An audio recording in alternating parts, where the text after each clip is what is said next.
Sungguhnya orang-orang terdahulu dibinasakan oleh Allah Subhanahu wa taala karena mereka, jika ada orang yang nasabnya tinggi, orang yang mulia, ya, mencuri maka dibiarkan. Adapun orang yang tidak dikenal, orang lemah, jika mencuri, orang miskin, maka ditegakkan hukum had.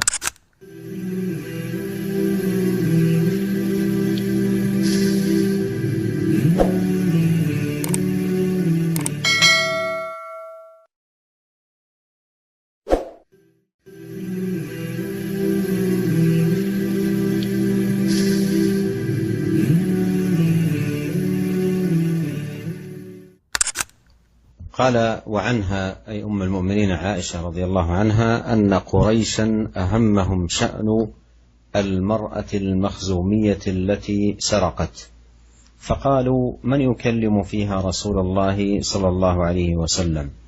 فقالوا من يجترئ عليه إلا أسامة ابن زيد حب رسول الله صلى الله عليه وسلم. فكلمه أسامة فقال رسول الله صلى الله عليه وسلم أتشفع في حد من حدود الله؟ ثم قام فاختطب ثم قال إنما أهلك من كان قبلكم أنهم كانوا إذا سرق فيهم الشريف تركوه وإذا سرق فيهم الضعيف أقاموا عليه الحد، وأيم الله لو أن فاطمة بنت محمد سرقت لقطعت يدها، متفق عليه. وهذا الحديث فيه كسابقه الغضب عندما تنتهك حدود الله تبارك وتعالى، وذلك أن عائشة رضي الله عنها ذكرت قصة المرأة المخزومية والتي أهم شأنها قريش لمكانتها ولنسبها، فأهمهم أمرها لكونها قد سرقت، فأراد النبي عليه الصلاة والسلام وعزم على أن يقطع يدها للسرقة، فأرادوا أحدا يشفع لهم عند رسول الله صلى الله عليه وسلم في هذا الحد، فقالوا من يجترئ عليه إلا أسامة ابن زيد حب رسول الله صلى الله عليه وسلم. وأسامة والده زيد كان عبدا عند خديجة فوهبته للنبي صلى الله عليه وسلم فأعتقه صلى الله عليه وسلم، وكان يحبه عليه الصلاة والسلام حبا عظيما، ويحب ابنه أسامة بن زيد. فجاء أسامة إلى النبي عليه الصلاة والسلام فكلمه، فقال رسول الله صلى الله عليه وسلم أتشفع في حد من حدود الله؟ والاستفهام هنا للإنكار. ثم قام فاختطب أي ألقى خطبة قال فيها إنما أهلك من كان قبلكم أنهم كانوا إذا سرق فيهم الشريف تركوه وإذا سرق فيهم الضعيف قاموا عليه الحد، وأيم الله لو أن فاطمة بنت محمد سرقت لقطعت يدها، متفق عليه. والشاهد في الحديث غضب النبي عليه الصلاة والسلام لحرمات الله، وهذا غضب لله وغضب لدين الله، وفرق بين الغضب لله ولدينه وغضب الإنسان لنفسه.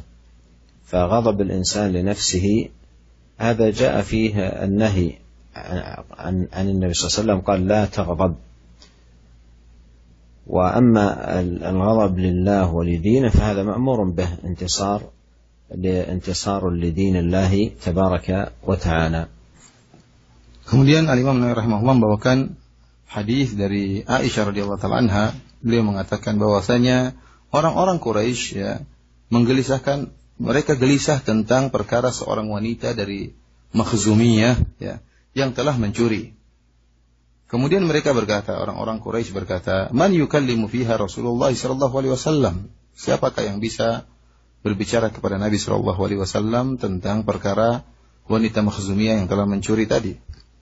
Maka mereka pun berkata di antara mereka, "Man yajtari'u alaihi illa Usama bin Zaid?" Siapa yang berani ngomong kepada Nabi sallallahu alaihi wasallam kecuali Usama bin Zaid, hibbu Rasulillah sallallahu alaihi wasallam, yaitu kekasih yang disayang oleh Rasulullah sallallahu alaihi wasallam. Maka Usama bin Zaid pun berbicara kepada Nabi sallallahu alaihi wasallam ya tentang perkara wanita yang mencuri tersebut. Maka Rasulullah SAW pun marah dan berkata, "Atashfa'u fi haddin min hududillah?" Wahai Usama, apakah kau ingin memberi syafaat, ingin menolong ya, dalam karena satu hukum had, yaitu potong tangan yang merupakan dari hukum-hukum Allah Subhanahu wa taala? Karena Nabi SAW ingin memotong tangan wanita tersebut.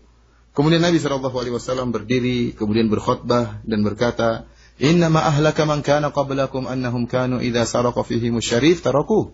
Sungguhnya yang telah membinasakan orang-orang sebelum kalian, yaitu jika ada orang yang mulia ya di antara mereka yang mencuri, maka ditinggalkan, dibiarkan. Wa idza saraqa fihim dha'ifu aqamu 'alaihi al-had.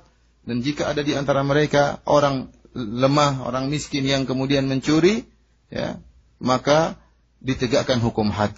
Wa imullahi law anna Fatimah binta Muhammadin saraqat laqata'tu yadaha. Demi Allah, kalau seandainya Fatimah putri Muhammad sallallahu alaihi wasallam mencuri, maka aku akan potong tangannya. Hadis ini diriwayatkan oleh Imam Bukhari dan Imam Muslim. Dalam hadis ini, sebagaimana hadis yang lalu, menjelaskan tentang Nabi sallallahu alaihi wasallam marah tatkala ada syariat Allah yang hendak dilanggar. Ya.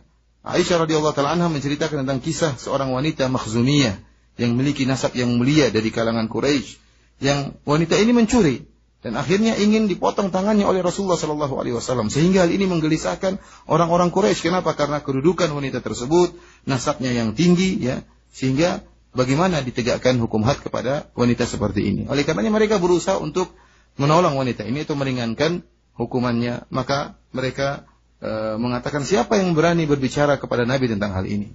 Akhirnya mereka minta Usama radhiyallahu taala anhu, Usama bin Zaid, untuk berbicara kepada Nabi tentang urusan wanita ini. Usama adalah anaknya Zaid, ya. Dan Zaid adalah seorang hamba milik Khadijah radhiyallahu taala anha, kemudian dihadiahkan kepada Nabi sallallahu alaihi wasallam, dan Nabi sallallahu alaihi wasallam membebaskan Zaid. Jadilah Zaid adalah seorang yang dicintai oleh Nabi sallallahu alaihi wasallam. Demikian juga putranya Usama bin Zaid juga dicintai oleh Nabi sallallahu alaihi wasallam. Akhirnya Usama pun mendatangi Nabi sallallahu alaihi wasallam dan berbicara kepada Nabi, ya, agar meringankan hukuman wanita yang mencuri tersebut. Akan tapi Nabi SAW marah dan berkata, "Atashfa'u fi hadin min hududillah?" Apa kau ingin memberi syafaat tentang hukum had yang ingin ditegakkan? Ya, ya. Apakah kau ingin memberi syafaat? Kemudian Nabi SAW pun berkhutbah dengan menyampaikan bahwasanya sungguhnya orang-orang terdahulu dibinasakan oleh Allah Subhanahu wa taala karena mereka, jika ada orang yang nasabnya tinggi, orang yang mulia, ya, mencuri maka dibiarkan. Adapun orang yang tidak dikenal, orang lemah, jika mencuri, orang miskin, maka ditegakkan hukum had. Yang jadi perhatian kita di sini adalah marahnya Nabi Shallallahu Alaihi Wasallam karena ada kehormatan Allah, hukum had, ya, di antaranya hukum had yang ingin dilanggar. Dan Nabi Shallallahu Alaihi Wasallam marah karena agama Allah, ingin menolong agama Allah Subhanahu Wa Taala. Dan tentunya berbeda antara menolong karena Allah dan karena marah karena Allah, dan berbeda dengan marah karena membela diri pribadi.